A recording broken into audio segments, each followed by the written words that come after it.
Hello and welcome to lecture number 26 in the course Advanced Robotics. In the last class, we looked at the concept of force control. That is, when a robot is interacting with an environment. For example, it is pressing against a hard wall, or there is an impact, it hits an object, or in cases of performing tasks where interaction is involved, for example, using a grinding wheel. In such cases, how do you control forces at the end effector of the robot? And we also saw that although it appears that it's very easy to control forces because essentially human beings can control forces very easily. But in reality, it is not, because there are 12 variables. 6 of them are in terms of force and moments. The other 6 are in terms of linear velocities and angular velocities. And each of these variables are divided into artificial constraints and natural constraints. And natural constraints, you cannot do anything about them. But the artificial constraints have to be controlled, and this is what makes robot control in terms of the force control a very, very difficult problem. Today we'll move on to the next topic, which is multi-fingered robot hands, and after that we'll move on to bipedal locomotion. Now, multi-fingered robot hands is like our hands. We have multiple fingers, we have 5 fingers, and when you catch an object, for example, I'm catching this mouse, okay, and I'm moving it around like this. Okay, so the first thing is that in multi-fingered robot hands, we need to see what is the kind of contact that is being made between the finger and the object. Okay, because different kind of materials and surface properties would mean that different kinds of contacts are being made. And this basically means that the force and the moments that are being transmitted between the force on that object would depend on things like friction, etc. Okay, so we'll also try and answer the question that how many fingers do you need? For example, do you need 3 fingers, 4 fingers, 5 fingers? Why do we have 5 fingers? Okay. Now, this is divided into 2 parts. One is the grasping. That is, I want to grasp an object. So this is my mouse, and I want to grasp the mouse, okay, using 3 fingers. So it is in, as I was explaining in the last class, initially this is in position control because the fingertip is moving in free space. The moment it is in contact with the object, it is in constrained space. Now I have to move on from position control to force control. Okay, and I have to control the forces to grasp the object. That means the object doesn't fall, and I may need to supply forces which are going to manipulate the object. Suppose I want to do like this with this object. So I'm grasping and I'm also manipulating.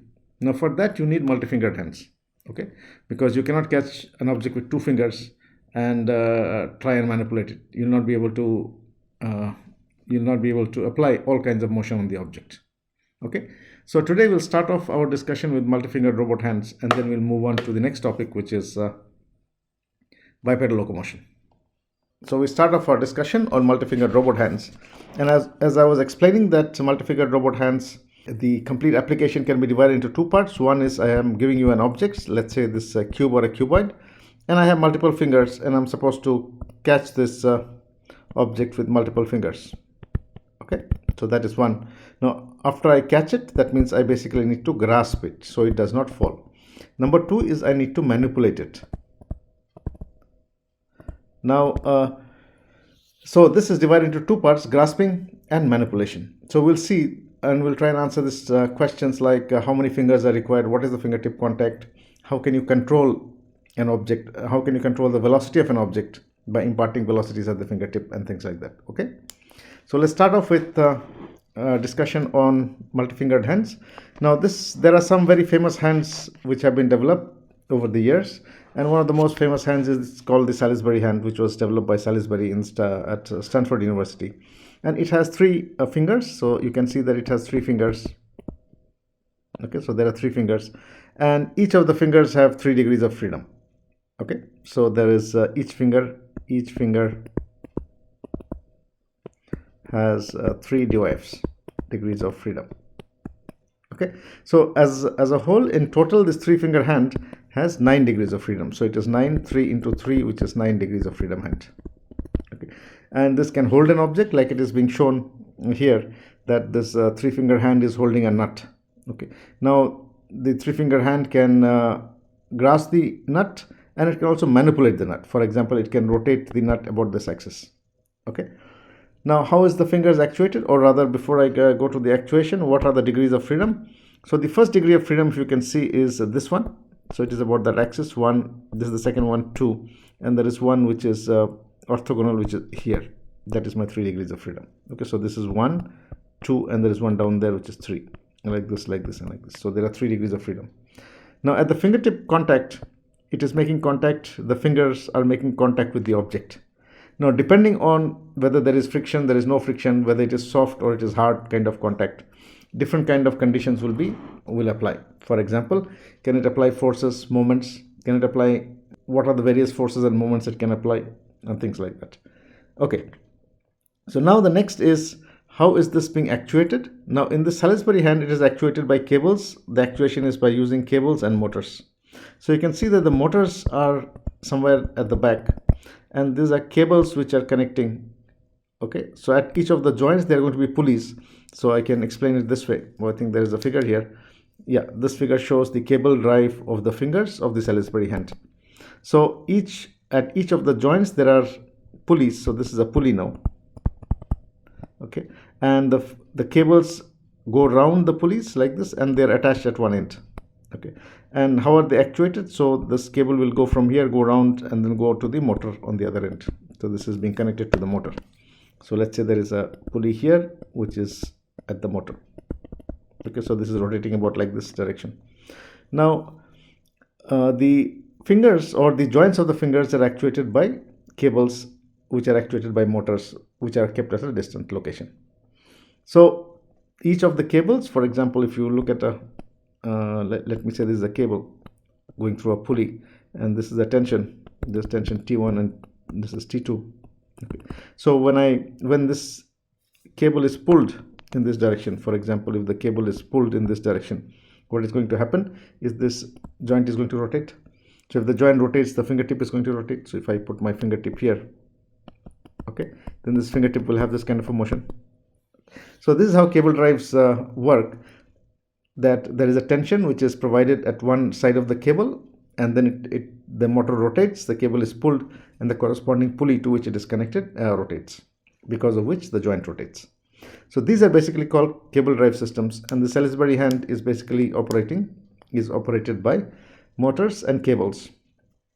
The motors are kept at a distant location, and they are connected by cables to the hand. Now, how many motors are there? There are 9 degrees of freedom.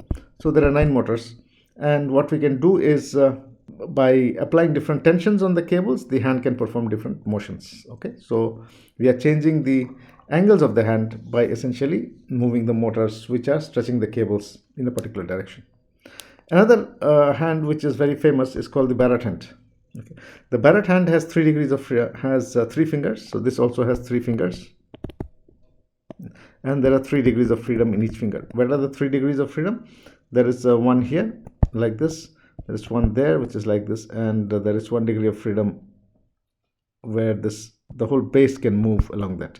So if you can observe, this base can move like this about this axis. Okay, so we have 3 degrees of freedom per finger. So 3 into 3 is 9 degrees of freedom. Okay, so we have a 9 degree of freedom hand, the Barrett hand. Now if I draw the view of it, if you can imagine, these fingers can move in this direction. So if I'm seeing the view from here, what will appear like there is one finger here. So there's one finger here, there's another finger here, there's another finger here, and this finger can move on the base, actually this side. Okay, so this finger can move and come here. Okay, similarly this finger can move this side or that side, the base can rotate. So that is how it changes the position or the location of the fingers, and this has 9 degrees of freedom. It is a very common hand used in industrial applications. Now something that you can see in the Salisbury hand and also the Barrett hand is that there are 3 fingers, not 5, okay, not 2, but 3 fingers. So we need to answer this question, why are there 3 fingers? Okay, the second is in the Barrett hand also we see that it has 3 fingers and 9 degrees of freedom. Okay, now let's look at how do we analyze a grasp and how do we do multi-finger manipulation. So there are 2 aspects of this problem that we are facing in this, that we are trying to solve in this lecture. The first is I should be able to grasp. What does it mean? It means that I should be able to when I have a contact there, I should be able, at that contact point, I should be able to apply forces and moments about an axis. Okay, so I can put a local axis frame. Okay, this is my global axis, this is the axis on the body, I can put another axis there and say that I can apply forces or moments about an axis at the contact point, at contact. Okay, that is for this case. Now and these are basically called wrenches. So the combination of forces and moments that can be applied at the contact point about an axis is called the wrench. Okay, now of course there has to be contact. If there is no contact, there is no wrench. For example, in this case there is no contact, okay, between the object and the fingertip. Now in this case you can apply a linear velocity and an angular velocity at the fingertip. So twists are basically linear and angular velocities about an axis. In this case the axis is at the tip of the finger. Okay, so here there is no contact, and in case of wrenches there is contact. So this analysis is basically done based on twists and wrenches. Okay. So if it's possible to apply a wrench, it basically means that you can apply a force or a moment about an axis. Now how many forces and moments can you apply? So there are three forces, Fx, Fy and Fz, and there are three moments, Mx, My and Mz. So in total there are 6. What about velocities that you can apply when it's moving freely? So velocities again are 3 linear velocities, Vx, Vy, Vz, and omega x, omega y, and omega z. So that is 6 again. Okay. So when there is no contact, we can apply twists. When there is contact, we can apply wrenches. Now how many wrenches can I apply would depend on the contact conditions. Okay, so what is the type of contact condition? For example, I have an object here. Let's say this is an object, and this is a fingertip, okay, making contact. So depending on the kind of contact that has been made there, okay, this is basically the contact type. What is the meaning of contact type? Is it point contact? Is it making contact on a surface? Is it making contact on a point? Okay, is there friction or is there no friction? So mu means there is friction at the contact, minus mu means there is no friction at the contact. So depending on these conditions, you'll be able to apply different amounts of wrenches. So in total there are 6 wrenches, and there are 6 twists. Okay, so depending on the contact condition, you'll be able to apply. So when you're grasping, you should be able to apply some forces, okay, and some moments. So basically you should be able to apply wrenches. When you're moving an object, you should be able to apply twists. That means you can apply linear and angular velocities about an axis. Okay, so what is a twist? A combination of translational and rotational velocities of the object at the fingertip, which is 3 in terms of the linear velocities and 3 in terms of the angular velocities. What is a wrench? It's a combination of force and moments applied to the object by the fingertip. There are 3 forces and 3 moments. Okay, now the wrench space in 3D is 6. Okay, 3 forces, 3 moments. Okay, 3 forces and 3 moments. In 2D, it is 2 forces and 1 moment. Okay, so in 2 dimension it is 3 dimensional. In 3 dimension it is 6 dimensional. Now, depending on the type of contact that is there, we have to first analyze how many twists or wrenches or twists and wrenches can be applied. For example, if there is no contact, okay, how do we write it? Okay, let us see how do we write this. So if there is no contact, that means you have an object and your fingertip is here now. There is no contact. So you can apply 3 linear velocities and 3 angular velocities at the fingertip. Okay, so we write this as, this is for twists. Please note on the left hand side it is twist, right hand side is wrenches. So T1 is the, this is my angular velocity omega x, this is omega y, this is omega z. This is Vx, Vy, Vz. Okay, so the way we write it this way: omega x, omega y, omega z, Vx, Vy, Vz. Wherever it is possible to apply angular velocity or linear velocity, we put 1. So it is possible. So T1 basically means you can have an angular velocity about the x-axis. T2 means you can have angular velocity about y-axis. How many total? 6. What about wrenches? It's a null space because you cannot apply wrenches because there is no contact. Okay, so this means no contact. Second is point contact without friction. Now as shown here, you have a fingertip which is making contact like this, if you can imagine. Okay, this is my fingertip and it is making contact at a point. Okay, that's my axis as shown there. Now you can see in the figure here that how many, there is point contact without friction. So mu is equal to 0. Okay. Now if mu is equal to 0, the body is free to move, not in the normal direction but in the other directions. For example, if I keep the fingertip here, then you cannot move obviously in that direction, no? So it is constrained. Okay, so this Z direction motion, which is the T6 motion, is constrained because it cannot move in this direction. It will have to go through that support. But because there is no friction, it can move this side or it can move that side because there is no friction. Okay. Now what about moments? Now it can rotate about this, it can rotate about this, it can rotate about this because there is no friction also. So you can have angular velocities. Please note that we are talking in terms of linear velocities. So these three are angular velocities: omega x, omega y, omega z, and this linear velocity is vx, vy. Vz is the linear velocity which you cannot, vz cannot be applied, so it's 0 because there is no friction. So only the normal velocity component is constrained. The other velocity constraint can, in the other direction, the velocity is possible because the finger can move. Okay, because there is no friction, mu is equal to 0. So because it cannot move in this direction, you can apply a force, okay, in the z direction. So this is my x, y, and z direction. So in terms of omega 1, we have 0, 0, 1. This is my fz force. So it is 0, 0, 1, 0, 0, 0. Okay, so how many twists? There are 5 twists. And how many wrenches? 1 wrench only. Okay, so we are seeing that we are having the total 5 plus 1 equal to 6. Okay, so wherever it is not possible to have a velocity, you may be able to apply a force. Okay, that is what we are seeing here.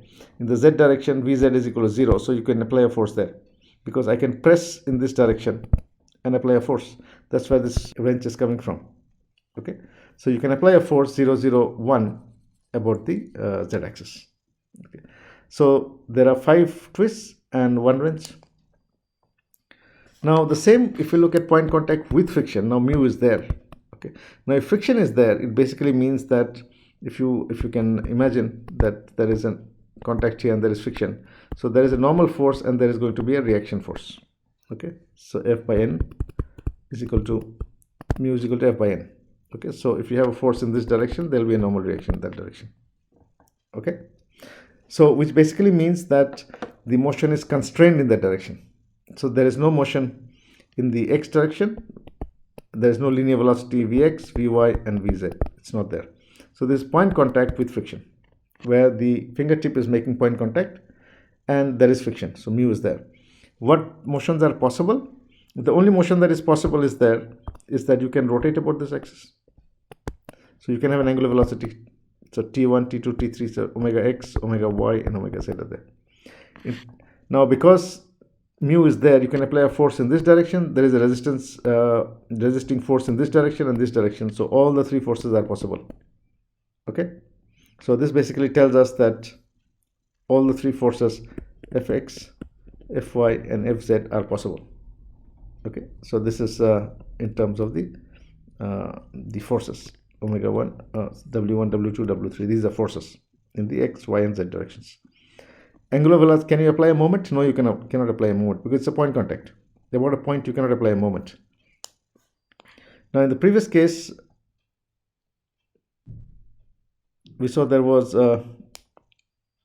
okay, so now in this case also we see this plus this is equal to 6. So we have 3 angular velocities which can be applied and we have 3 forces which can be applied. Total is 6. Now very often when we are talking about multi-finger manipulation, we make the assumption that it is point contact with friction. Why do we do that? Because it's simple. Okay, because we assume that the robot fingertip is like this and it is making a point contact with friction, so it can resist a force in this direction, and that direction. Okay. Now very often the robot fingertips have some soft material covering. Okay, soft material as cover on the fingertip. It could be plastic, it could be rubber. Now this is essentially done to increase mu. So to increase the coefficient of friction, we apply this rubber which increases the mu value there. Also it is safe for safety. So if you have a metal finger, robot finger, and it is pressing against a soft object, there is a chance it will break. Okay, so what is done is a very thin layer of rubber coating which is put. Now that rubber coating is going to deform. and hence it is called a soft finger contact. So if you can imagine, this is my fingertip contact and this is the contact, so it is deforming there. Okay, now because it is deforming, first of all you cannot apply and there it is deforming, plus there is mu, so you can apply a force in this direction, and that direction, so three forces are there.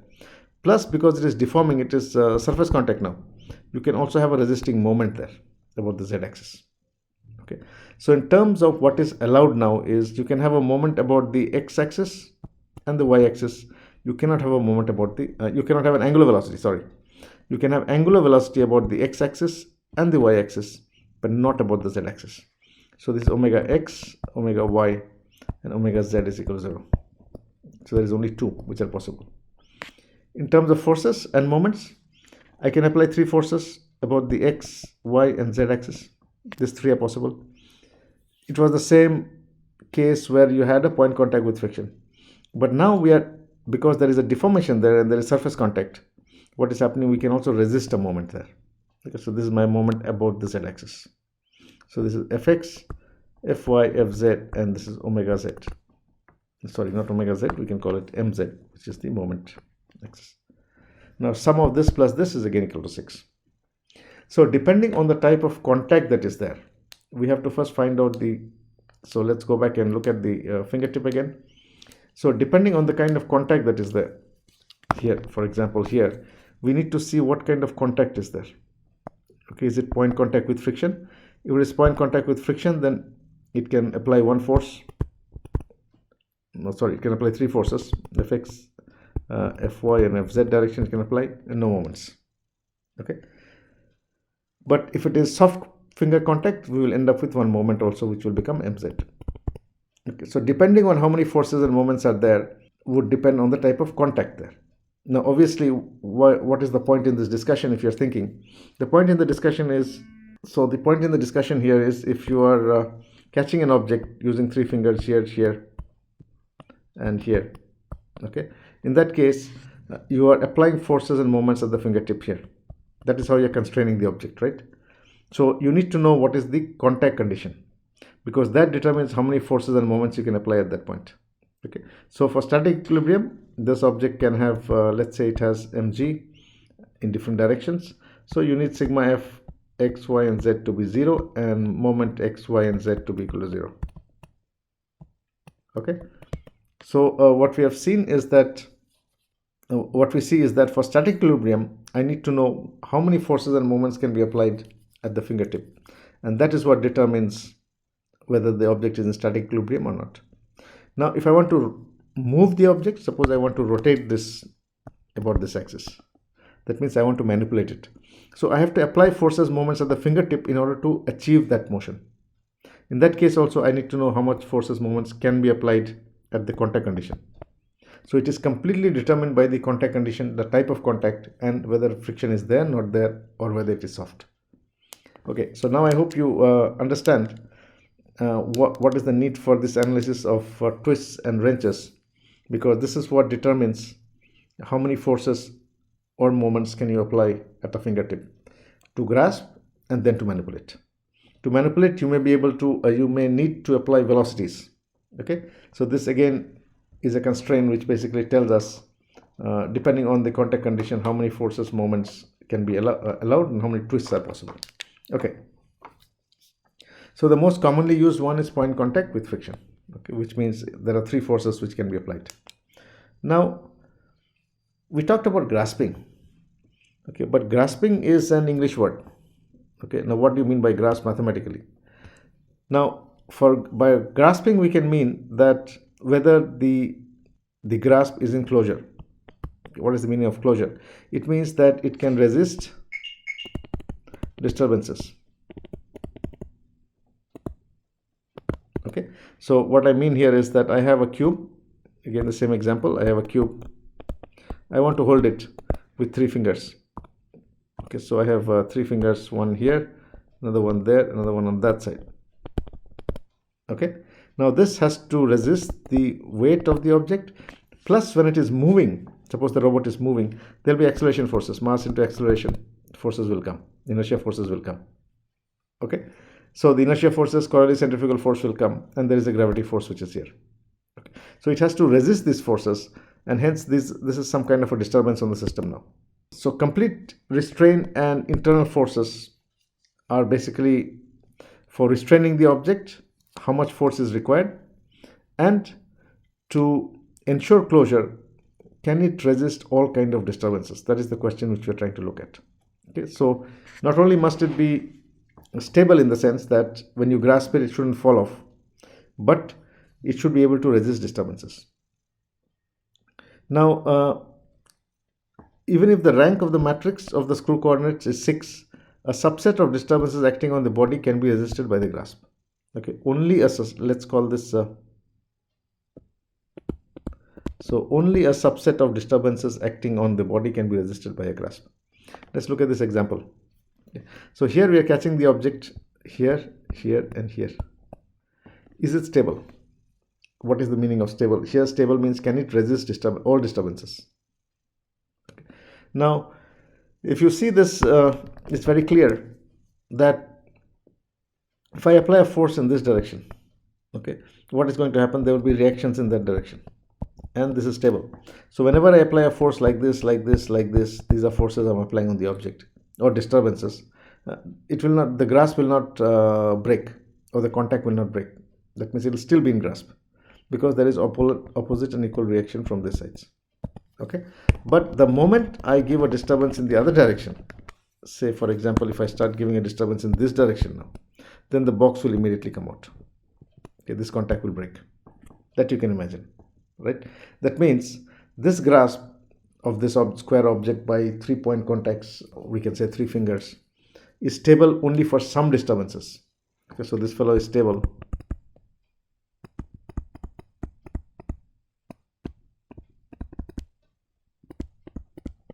Okay, but not stable for all disturbances. Okay, and it cannot resist all disturbances.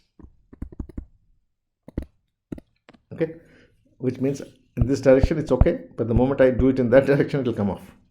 Okay, and that is the meaning of what we mean by this type of closure is called force closure. Okay, please note it is called force closure. So closures can be force closures or they can be form closures. So a grasp can be either force closure or it can be form closure. Okay, so there are 2 types of closure. So the first kind of closure is called force closure, where you can resist some disturbances, but you cannot resist all the disturbances. Such grasps are called form closure, force closure. Now, force closure can also be, was first explained by Reynolds in 1963, where he said that if you hold this object like this, like this, like this, and like this, by three line contacts. So one line is here and the line is there and the line is there. This you might be familiar with in day-to-day life. This is very common for us. Suppose I have an object like this. Okay, you can place your fingers. You can place your fingers such that you can place your finger here. You can place one finger on that side and one more here. Okay, that means it is something similar to what is drawn here. So I'm having 3-point contacts and I'm catching those 3. It's like pinching one here, and one on the other side. It's like pinching that, and you can lift an object or you can grasp an object.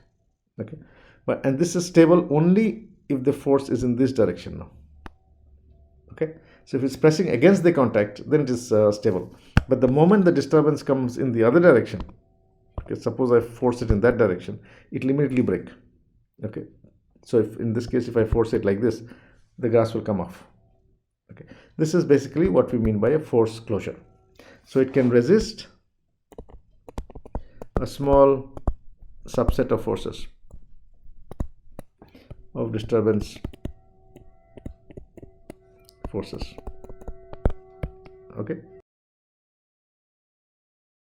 now this is basically called force closure, and this was initially found by Reynolds in 1963. Now the other type of closure, now why does this happen? I just missed a point. So why does this happen? Now it basically happens because the forces you see here are unisense. This is a point I missed. Please note, very, very important. These forces are unisense, means unidirectional.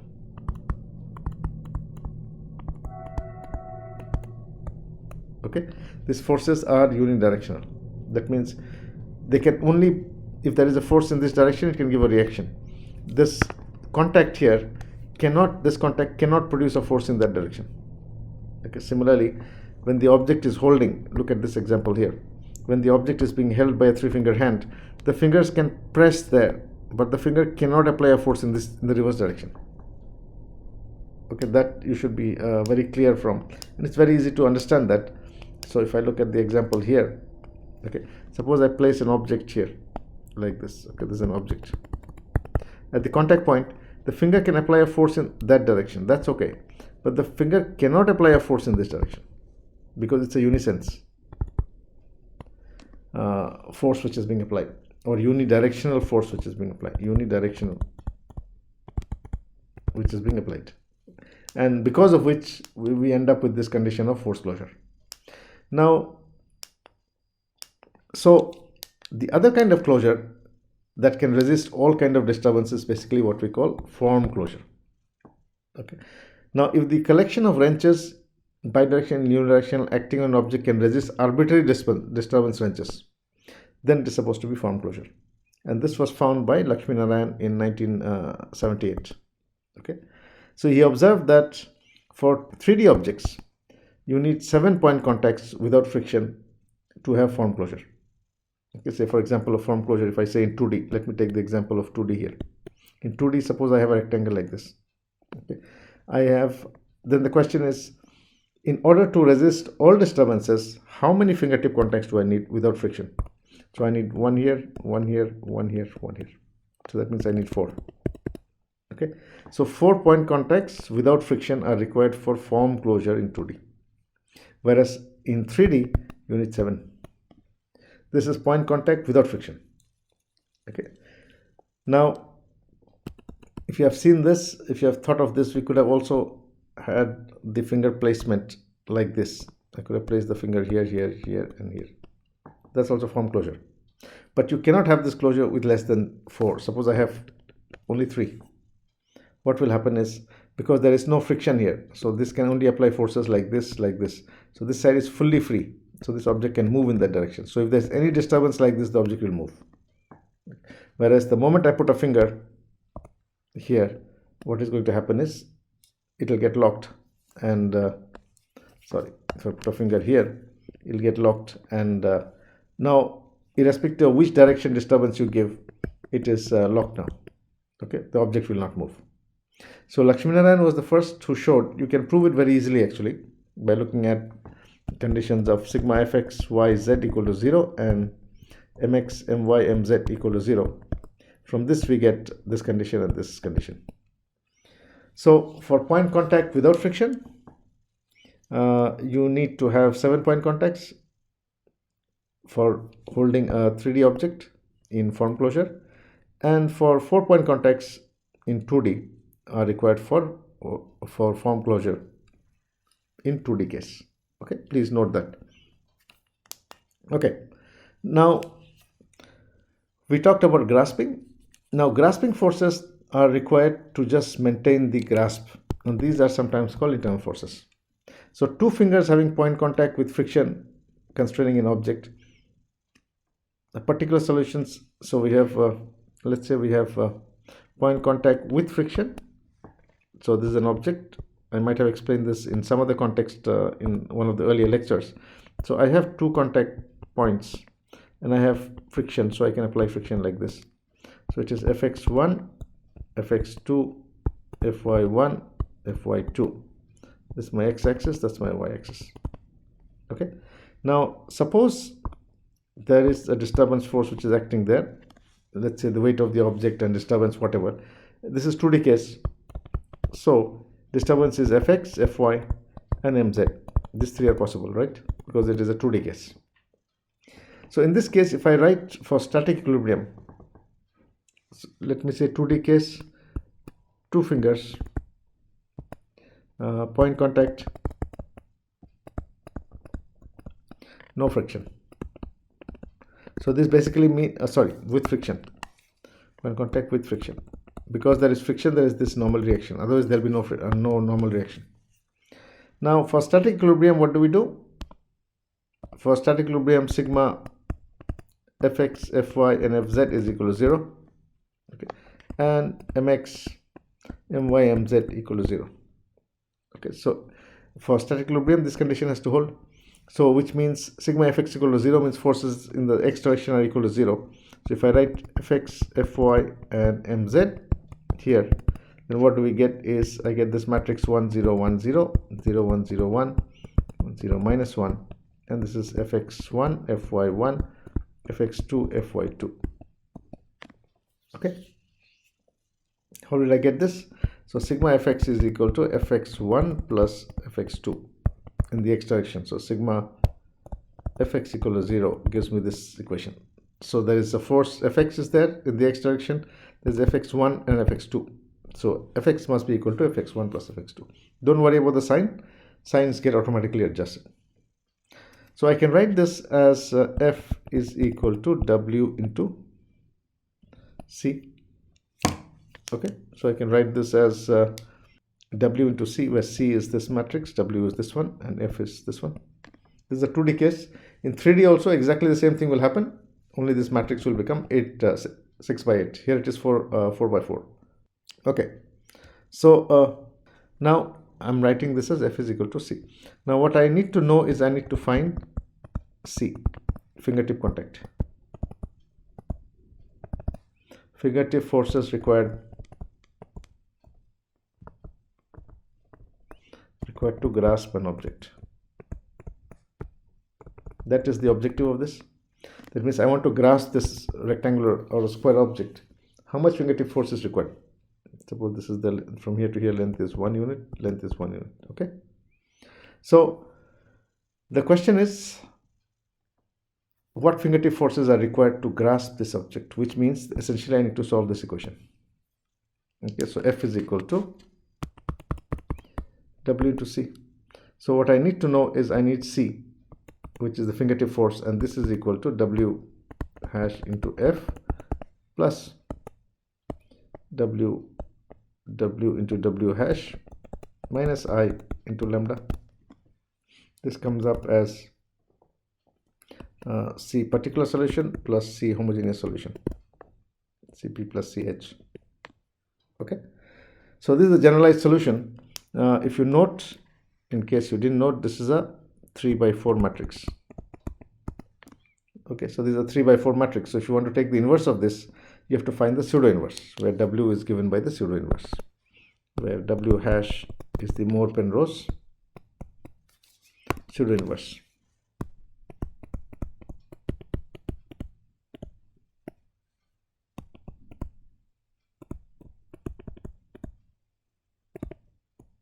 Okay, now the solution for C has two parts. One is called the particular solution, that is this part, and the second part is called the homogeneous solution, okay, which is in the now this part is in the null space. Is also called the orthonormal basis. Now I think I've explained this in one of the earlier classes. If you have an exact inverse, then W into W hash will be equal to I. Sorry, if W into W, if there is an exact inverse. Now if there is no exact inverse, then this implies that W into W inverse minus I is not equal to 0. Okay, sorry, if there's an exact inverse, it is equal to 0. But in this case, because W inverse is not exactly equal to, this is a pseudo inverse, it's not an exact inverse. Okay, so there is going to be some error here. So I'm writing this as W into W hash minus I is not equal to 0. Okay, that is this part now, because this is not an exact inverse. Now what is lambda? Lambda is a positive constant. Okay, lambda can take different values, and for which you'll get different solutions. Now if you go back and think a little bit, what is the solution to this problem? Is there are infinite solutions actually, because if you say that you want to grasp an object having a weight of say 2 kg, then you can say you can apply fingertip force of 1 kg, 1 kg and multiples of that, and that multiples of that is exactly what is coming from here. Okay, so if I just give the example here, so this is my mg, suppose I say that is 10 Newton. Okay, so you need to catch it, you need, if mu is equal to 1, I'm assuming you need 5 here and 5 here, because there is a 5 there and there's a 5 there. Mu is 1. Okay, so to catch this object of 10 Newton, you need 5 Newton and 5 Newton, or multiples of 5 into lambda. Lambda can be anything, it can be, lambda has to be more than 1. So basically what we are saying is lambda is a positive constant, which means you have multiple. What are the multiples possible here? You can have 7 and 7, you can have 8 and 8, you can have 10 and 10. It's infinite actually. If I apply 10 Newton here and 10 Newton here, it will still grasp, because the minimum is 5 and 5. Others are all multiples of that. Okay, now this is what it means, that there is a constant there which can give us the multiple solutions. Okay, now C is equal to Cp plus Ch. This will come in your null space. Okay, so this solution belongs to the null space, and this is called the, or this is also called the orthonormal basis vector. Okay, so this full solution is made up of two solutions. One is this part and the other is that part. Okay, now for grasping, the forces that are required are also called internal forces. The basic forces required for grasping.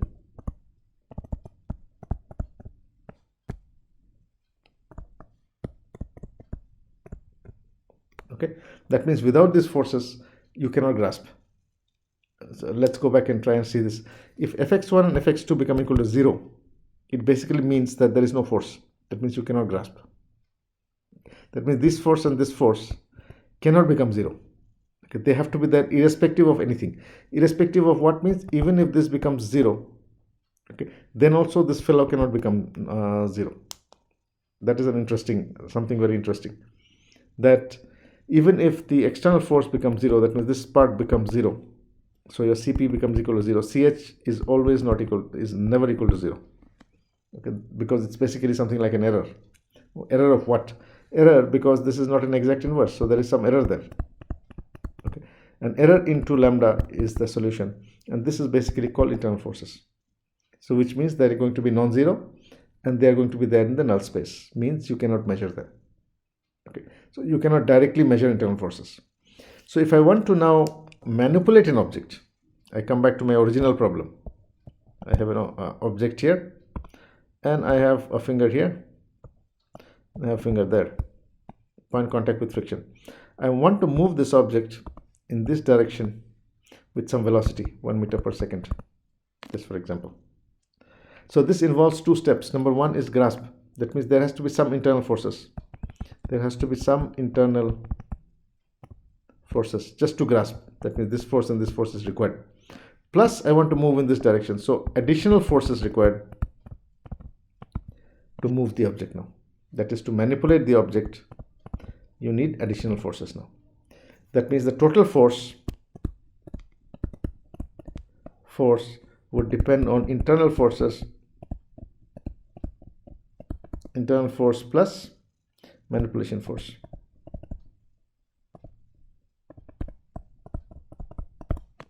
Okay, so the total force that the fingertip has to apply will depend on the internal forces that are required for grasping and the manipulation forces that are required for moving the object in a particular direction. Okay, I hope this concept is clear, that the total force that is required is actually broken up into two parts. One is just for grasping it, that means you require the internal forces, and then you need forces above the internal forces which are going to give you the, which is going to impart the velocity to the object to move it in a particular direction. Okay, now let's look at a problem to understand this better. So here, this is an object. So this is my object. Okay, it is constrained by one point contact. Okay, so this is my one point contact. This is my point contact finger. It's constrained by one finger which has point contact with friction, and the other one is soft finger contact, and one soft finger contact. This is an example. Okay, so if there is point contact with friction, there will be three forces. Okay, so three forces. This is my point contact with friction. The other side if there is a soft finger contact, okay, soft finger contact will 3 forces plus 1 moment that we have seen. So there are 3 forces and 1 moment there. Okay, let's look at now this is a case where again where we have 2 soft finger contacts. The object is constrained by 2 soft fingers now. Soft finger would basically means there are 3 forces and 1 moment. Okay, so let us go back and see. So this is the problem. Now let us write down. So this is my object.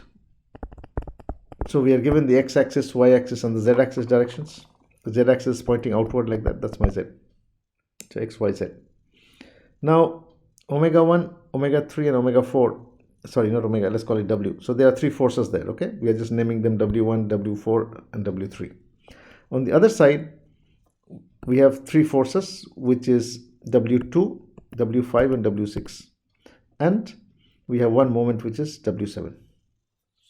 Okay, so this is a moment about the x-axis. Okay, now I want to write this equation. I want to write the force balance equation. So for that, what do we need to do? I have to do sigma fx y and z equal to 0 and sigma mx y and z equal to 0. Okay, so in that case, let's try the first equation, sigma fx equal to 0. So what are the forces in the x direction? So if you look at this figure, what are the forces in the, there is one force here, there is another, which one is here? W2 is there. These are the 2 forces in the x direction, and there is an fx there. Okay, so when I write my equation, F is equal to W into C. C is the fingertip forces. How many fingertip forces? There are 7, right? So on this side, it will be W1, W2, W3, W4, W5, W6, and W7. Okay, and this on here is my Fx, Fy, Fz, Mx, My, and Mz. That's the full equation. Okay, now this matrix is the W matrix. So the first line would mean sigma Fx equal to 0. What are the forces in the x direction? W1, this is W1, and W2 there, this is W2. So on this side it is W1, W2, W3, W4, W5, W6, and W7. Right?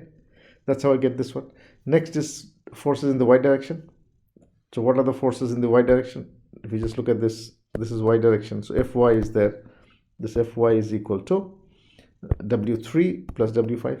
So this is a W3 and a W5. So 1, 2, 3, 4, 5. So this is 3 and 5. Right? So proceeding like this, this is for forces and this is for moments. What is the moment about the x-axis? Mx. So if you look at the moment about the x-axis, where is the x-axis? Is this one. I want this moment. Okay. What are the forces that are causing this moment about the x-axis? Okay, so moment about x-axis is being caused only by W7, which is this one. What about moment about y-axis? Moment about y-axis is this one. So this moment is caused by W3 and this side is W5. Okay, so this can rotate. Sorry, W is not is the one that is coming outward to the board. So it is like this moment which is being caused. So it is W4 and W6 because it is coming outward like this. Okay, this is causing a moment about the y-axis. So it is W4 and W6. So this is my W-axis, W matrix. Now I have written F is equal to W into C. I want to find what is C. I need to take the inverse of that. So let me write it here so that we understand better. F is equal to W into C. I want C. C is equal to W hash into F plus W hash into W minus I into lambda. Okay. And this would basically mean that this is my homogeneous solution. Okay. So this homogeneous solution is in the null space. So that basically means that I will need the internal force, which is the orthonormal basis vector. Okay, orthonormal basis. Now, if you look at the previous figure, which force is required here to maintain the grasp? That means all other forces can become 0, but that force cannot become 0 in terms of the grasping. Otherwise, the object will fall. Okay, so in this, which forces are required? Those are the internal forces, without which this object cannot be grasped. Okay, so if you think a little bit, you require this one and you require this one force this side, one force this side, without which you cannot grasp. Okay, this grasp is not possible. So if W1 and W2 were to become 0, then this object will fall. Okay, so from this, the orthonormal basis vector is this W1 and W2. So the orthonormal or the internal forces are 1, 1, 0, 0, 0, 0. This is my internal forces.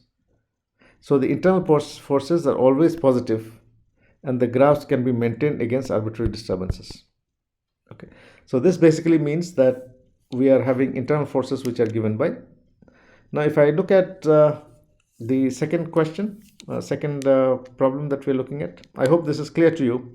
What is an internal force and why is it required? So just to hold the object, not to manipulate it, you will always need this force and this force. The other forces are required to manipulate the object, to move it around. Okay, now let's look at this example. This is also an example of an object that is being held by two soft finger contact. So the moment you say soft finger contact, it basically means that there are three forces and one moment. Okay, three forces and one moment. Now on either side holding it. So if you can imagine, there is a fingertip here like this, there's another fingertip like this. Okay, and the contact condition there is soft finger contact. So how many forces and moments? Three forces, one moment can be applied on either side. Now let us see, this is W1, W2 in the X direction. In the Y direction we have W3 and W5. This is the Z direction, that Z is out of plane. So Z would be in W4 and W6. Okay? Now so this is Fy, Fx, Fy, Fz. Now what about the moment? So there is a moment W8 about this axis and W7. So there are two moments there. Okay. Now I want to write my equation. F is equal to W into C. Now C is how many? There is 4 here and 4 there. So it is W1 to W8. Okay, so if I write it here, W1 to W3, W4, W6, W7, W8.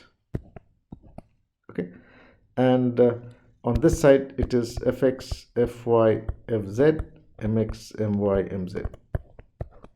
Okay, now I have to fill in this matrix W. Exactly in the same way we say sigma Fx equal to 0, all forces in the X direction are equal to 0. If I do that, then what do I get? This force W1 is there, W2 is there, and Fx is there. So Fx, W1, W2 is this matrix. Similarly, in the similar way, I can fill in the other elements of this matrix. Okay, and I get my W matrix. Now please note that this is 1, 2, 3, 4, 5, 6, 7, 8. This is an 8 by 6 matrix. This is also non-square. So if I want to find, my equation was F is equal to W into C. If I want to find what is C, then I need to take the inverse. And if I take the inverse of that, I will get, so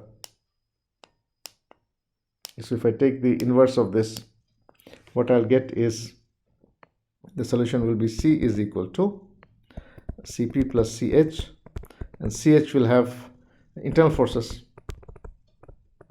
So the question here is, what are the internal forces here which are in the null space? Now if you look at this problem, like in the previous case, you cannot maintain this grasp if you do not have this force and this force. That is one, that is this one. This force is required, but now there's a moment also. Okay, that means you also need this moment and that moment. So this is the forces and this is the moment. Okay, so this is giving you W1, W2, W1 and W2, and what moment? W8 and W7. Okay, so now the null space has two internal forces. One is a force, the other is a moment vector. So what we have seen is that this basically gives us the idea. So what we today looked at is that if you want to grasp an object and you want to manipulate an object, then first you have to grasp it, and in order to grasp it, you must have internal forces. The internal forces maintain the grasp. Okay, and then after grasping, you can then on top of that apply more forces to manipulate an object. So it looks very easy that you grasp an object like this and then you manipulate it around like this. Okay, but there is no robot in the world which can actually do like this. And yet human beings can very easily, I can catch a pen and I can do like this, or I can catch this computer mouse and I can simply do this. Okay, but there is no robot which can do that. Why? Because you need to have control of the internal forces, and then on top of that you need to apply external forces, such that you have the particular solution plus the homogeneous solution, and both of them combined will give you the motion. Now we looked, when we studied force control in the last class, you saw that even to control force in a particular direction is very difficult. And here we are trying to control three forces, three moments. Okay, and at the fingertip, if there are 8, then you're trying to control 8 components, okay, of the fingertip forces, which makes it extremely, extremely difficult. So you can, it's very easy to say that a robot will do like this, but as of today, there is no robot which can actually do like this, because we cannot do force control of so many forces. Okay, and if you cannot do, then you cannot grasp and manipulate. So this problem is a very complex problem. It looks simple, but it's extremely complex in terms of mechanics. And in the next class, what we'll look at is, if I want to manipulate the object, that means I want to give a particular velocity. I'm moving this object with some velocity.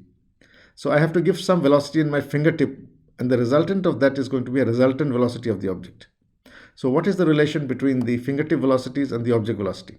Okay, that is something we'll be looking at in the next class. So today we'll stop here. Thank you.